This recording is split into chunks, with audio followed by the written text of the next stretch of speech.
Hello বন্ধুরা, কেমন আছো তোমরা সবাই? আশা করবো সবাই খুব ভালো আছো, আর আমিও খুব ভালো আছি। সবাইকে জানাই নতুন একটা ভিডিওতে আবারও স্বাগত। তো ভিডিওটা স্টার্ট করলাম সকাল থেকে। সকালে সমস্ত বাসি আসি কাজ ছেড়ে নিজেকে ফ্রেশ করেছি। করার পরে আমি চলে এসেছি আমার ঘরটা একটু গোছাতে। ঘর পুরো অগোছালো হয়ে রয়েছে, আর কালকে রাতে বেশ ঠান্ডা ঠান্ডা ভাব ছিল। ভাবছিলাম কেন লেপকাতা কম্বলগুলো সব তুলে দিলাম, তো এই দুটো বাইরে ছিল, এই দুটোকেই মানে ব্যবহার করতে পেরেছি। খুব ঠান্ডা ছিল, আর মানে রোদের তো দেখা নেই। মানে সূর্যি মামা ছুটি নিয়েছে কিছুদিনের জন্য, মনে হচ্ছে এমন একটা ভাব।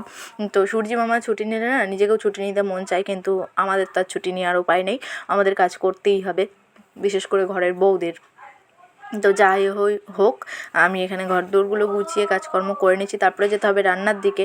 সারাদিন তো এইসবই চলতে থাকে, যুদ্ধ চলতে থাকে। তো যুদ্ধ তো করতেই হবে, কারণ হচ্ছে আমরা হচ্ছে ঘরের বউ, এটাই হচ্ছে ব্যাপার। তো আর একটা কথা, আমার ভিডিও করা নিয়ে আমার ফ্যামিলি বলো, বাইরের দিককার বলো, অনেকের অনেক সমস্যা। তো যাই হোক, অনেকের অনেক সমস্যা, যাদের সমস্যা তাদের উদ্দেশ্য করে আমি এই কথাটা বলছি যে আমি কাজ করছি, তোমরাও করো না। কাজ ঠিক নয়, আমার ভালো লাগে। এটা কি ভালো? মানে পরচর্চা পরনিন্দা করার থেকে নিজেকে কিছু একটা মধ্যে ব্যস্ত রাখা আমার মনে হয় খুব ভালো। তো আমি করে যাচ্ছি, ফলের আশা একদমই করছি না। যদি কপালে থাকে হবে, আর যদি কপালে না থাকে হবে না। কিন্তু আমার ভালো লাগে ভিডিও করতে, আমার খুব ভালো লাগে, সত্যি খুব ভালো লাগে। আমি সারাদিন কী করছি না করছি সেগুলোই তো দেখাচ্ছি, কোনো রকম খারাপ ভিডিও তো করছি না।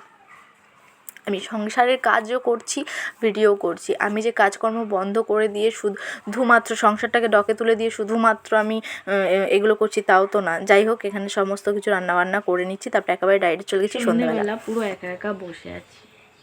তো এখন বাজে 6:30। এখনও 2.5 ঘন্টা আমাকে একাই থাকতে হবে এই ঘরটার মধ্যে।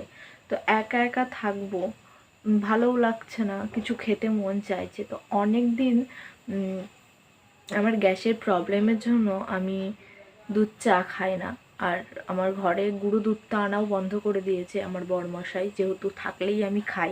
তো সে কারণে ও আনাই বন্ধ করে দিয়েছে মাসকাবাড়ি বাজারের সাথে। তো আমি এখন খুব মন চাইছে যে আমি এখন দুধ চা একটু খাবো। তো দেখা যাক কত কি আছে আমার কাছে। আমি এখন দোকানে যাব একটু গুঁড়ো দুধ আনার জন্য। তো কি করছি, আর এই 2.5 ঘন্টা আমি এটা সেটা করে কাটাবো। তো দেখতে থাকো, সবটাই তোমাদেরকে দেখাবো। তো চলো।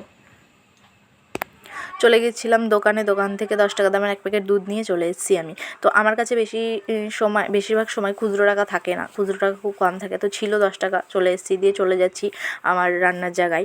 আমি একটু চা খাবো। তো বহুদিন, ওই যে বললাম, বহুদিন সত্যি আমি দুধ চা খাইনি, কারণ মানে আমার গ্যাসের এত সমস্যা হচ্ছিল, ডাক্তারে টোটালি বারণ করে দিয়েছিল দুধ চাটা খাবে না। তো আজকে আমি যেভাবে দুধ চা করে খাই ঠিক সেভাবে করে খাচ্ছি। দেখো, এইভাবে তোমরা যদি করে খাও না, সত্যি খুব ভালো লাগে দুধ চাটা খেতে, এইভাবে করে খেলে। আর আমার কর্তামশাই এসে যখন দেখবে না আমি দুধ চা খেয়েছি, আমাকে একটু বকবে।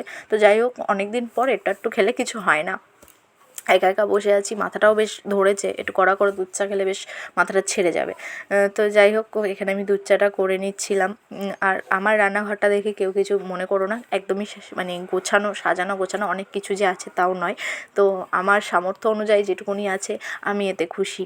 আশা করি ভবিষ্যতে ঠিকই করতে পারবো কোনো না কোনো একদিন সমস্ত কিছু। তো সেই আশাতেই আছি। এই যে চা, ধোয়া ওটা গরম গরম চা, আর 4টে বিস্কুট নিয়ে নিয়েছি সাথে। চলে গেছি আমার বেডরুমে, ঘরে চলে এসেছি। আমি এখন চা বিস্কুট খাবো। চাটা টেস্ট করে তোমাদেরকে বলছি কেমন লাগছে। এই দেখো, আর আমার ভিডিও তোমাদের যদি ভালো লাগে প্লিজ আমাকে একটু সাপোর্ট করো, চ্যানেলটাকে সাবস্ক্রাইব করো, লাইক করো, শেয়ার করো। আশা করবো মানে তোমাদের ভালো লাগবে আমার ভিডিও। চাটা এত সুন্দর হয়েছিল বলার বাইরে। আমি এখন ভয়েস ওভার দেখছি, মানে আমার এখন মনে হচ্ছে আরেকবার যদি করে খাওয়া যায়, কিন্তু না, পরপর এইভাবে খেলে হবে না। তো আজকের ভিডিওটা এই অবধি। প্লিজ আমাকে একটু সাপোর্ট করো। সবাই ভালো থেকো, সুস্থ থেকো। দেখা হচ্ছে পরের ভিডিওতে। Tata, bye bye.